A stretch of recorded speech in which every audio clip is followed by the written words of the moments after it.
സുമേ, നമുക്ക് ഇങ്ങനെ സംഭവിക്കുമെന്ന് ഞാൻ ഒരിക്കലും പ്രതീക്ഷിച്ചില്ല. ഞാനെന്നാ നാട്ടാ വേണ്ടേ? ഏട്ടൻ അങ്ങ് ദൂരെ എവിടെയോ ഒരു വാടക വീട്ടിൽ സെറ്റാക്കിയിട്ടുണ്ട്.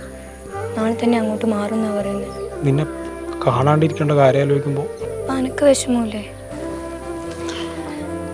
എന്നാ ഐഫോണാണ്. നീ എവിടെയായാലും എന്നെ വിളിക്കണം.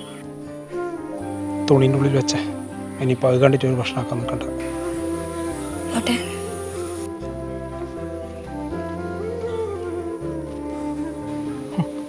നാട്ടുകാർ പറയുന്ന കാര്യമുണ്ടല്ലേ? എടാ, ഒരു പെണ്ണിനാ ഒരാണ് ആത്മാർത്ഥമായി സ്നേഹിക്കുന്നത് ഇത്ര വലിയ തെറ്റായി ലോകത്ത്? ഒരു തെറ്റുമില്ല. പക്ഷെ കല്യാണം കഴിഞ്ഞൊരു പെണ്ണിനാ ഒരു കല്യാണം കഴിഞ്ഞ് കുട്ടികളെ നിന്നെപ്പോലൊരുത്തും പ്രേമിക്കുന്നില്ലേ? വെറും ചെറ്റത്തിനാണ്. പോടെ. എടാ, എന്നാലും ഒരു ഐഫോൺ കൊടുക്കാൻ മാത്രം നിങ്ങൾ തമ്മിൽ എന്നാടാ? എന്തായാലും ഒക്കെ ഒരു ഫോൺ കൊടുക്കണമെന്ന് വിചാരിച്ചാ. അന്നേരം ഈ പ്ലാനറ്റിൽ ഐഫോൺ വാങ്ങിയാൽ ഒരു വാഷിംഗ് മെഷീൻ ഫ്രീ ഉണ്ടെന്ന് പറഞ്ഞേ.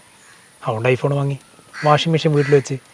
വീട്ടിൽ വാഷിംഗ് മെഷീൻ ഇല്ലെങ്കിൽ എൻ്റെ ഓളി തോട്ടിൽ അലക്കാൻ വരും. എന്നേരോ ചില വായി നോക്കികൾ ഓളെ വളക്കാൻ നടക്കും. അല്ല, നിന്നെ ഉദ്ദേശിച്ചിട്ട് പറഞ്ഞല്ല. നമ്മളെ നാട്ടുകാർ അത്ര ശരിയല്ല.